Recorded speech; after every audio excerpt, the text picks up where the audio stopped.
Fala galera, e no Daily Django de hoje vou falar sobre duas funções que podem aumentar muito a produtividade no desenvolvimento. Talvez seja uma função já conhecida por alguns, mas por outros não, e é muito importante que todos saibam a existência deles. Eu estou falando do getOrCreate e do getObjectOr404, certo? O que cada um faz, vamos explicar agora. Primeiro vou explicar o getOrCreate. É como o próprio nome já diz, getOrCreate. Pega o objeto ou crie, ou seja, ele vai tentar pegar o objeto dado a quantidade de parâmetros que você passou. Caso aquele objeto não exista com aqueles parâmetros, ele vai criar com aqueles parâmetros passados, certo? Então vamos aqui a um exemplo. Lembrando que esta função ela faz parte de qualquer modules, então ela vem da herança lá do models.model e você acessa ele através do seu modelo.objects.getOrCreate, certo? E aqui você vai passar os seus parâmetros. Ó, eu quero pegar ou criar um usuário que tenha o first name Vinícius e o last name Gracindo, certo? Então é o seguinte, ele vai tentar fazer essa consulta, get o usuário que tem o first name Vinícius e last name Gracindo. Caso ele não consiga pegar este objeto, ou seja, caso esse objeto não exista lá no banco de dados, ele vai criar com esses parâmetros passados, certo?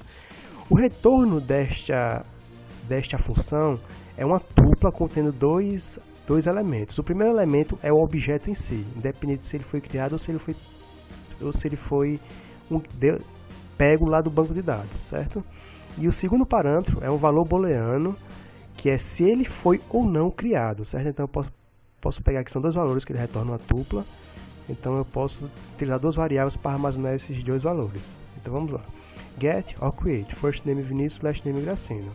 E aqui ele pegou no banco de dados o usuário que tem o primeiro nome Vinícius e o último nome Gracindo, certo? E a variável create, ele disse se foi criado ou não, aqueles que foi falso, ou seja, ele conseguiu pegar com esse nome e com esse first name, last name, o usuário, então nada foi criado, certo? Então vamos pegar aqui outro exemplo que não existe. Então vamos pegar aqui o José da Silva, certo? Vamos pegar José da Silva. José da Silva não existe no nosso banco de dados.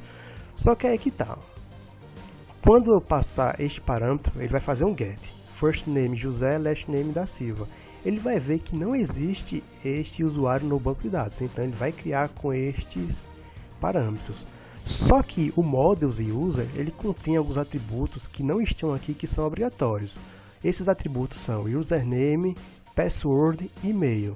Então, como eu especifico aqui neste parâmetro, caso ele não consiga pegar o que eu quero, o valor dos campos obrigatórios, é através dos parâmetros default, certo? É um dicionário onde você vai passar os parâmetros, caso ele não consiga pegar no banco de dados um objeto com esses parâmetros, você vai passar os parâmetros que são obrigatórios, digamos assim.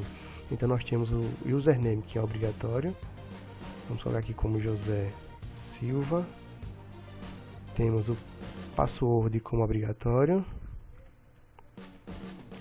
e temos, acho que o e-mail como obrigatório. Eu não lembro se e-mail é, mas vou colocar aqui joão@gmail.com.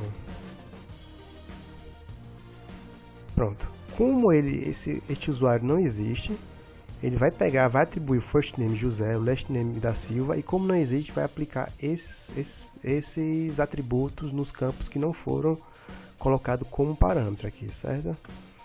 Então ele acaba criando aqui, ele traz pra gente o usuário, José da Silva, e aqui o valor booleano se ele foi ou não criado. Então ele aqui está como verdadeiro, porque aquele objeto foi criado no banco de dados. A outra função que eu quero mostrar é o getObjectOr404, certo? Esta função ela está no pacote Django.shortcuts, certo? Que é um pacote de atalhos do Django que contém várias outras funções que eu pretendo mostrar futuramente. Mas vamos nos atentar a esta função getObjectOr404.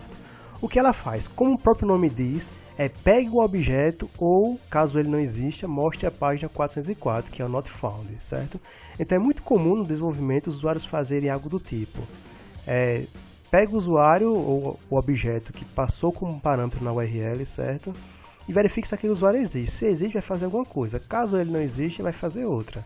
Então temos esse exemplo aqui que, dado um user ID na URL, ele vai pegar aquele usuário e, se aquele usuário existir, ele vai mostrar: você está logado com o usuário, vai mostrar o full name dele, certo?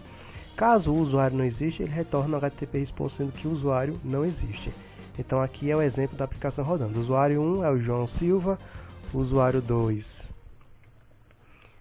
é o Mário Fagundes, o usuário 3 é o Ricardo Mota, e vamos aqui colocar um usuário que provavelmente não existe, 321, certo? Então o usuário não existe. Nós podemos encurtar todo este código aqui em apenas uma função, que é o getObjectO404, ou seja, pega aquele objeto. Se não existir, mostra a página 404, que é uma página que o pessoal cria para objetos não encontrados, então URL não encontrada, certo? Então nós podemos fazer basicamente isso: getObjectO404, passar aqui o parâmetro e passar aqui o conjunto de atributos que nós queiramos buscar, certo? Então no caso userID. Então aqui ele retorna o objeto caso ele encontre, e caso não, ele vai mostrar a página 404. É que você pode fazer um HTTP response normal. Então você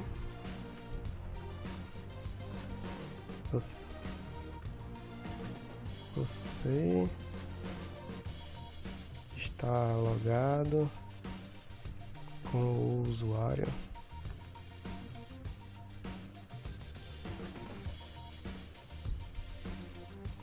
use.getFullName. Então vamos olhar o que faz esta função agora, certo?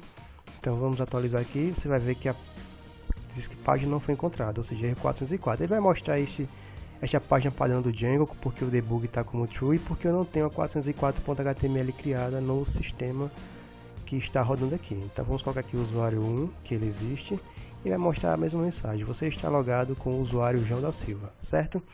E estas foram as dicas de hoje, as duas funções que podem sim ser muito produtivas para vocês no desenvolvimento. E um abraço, galera!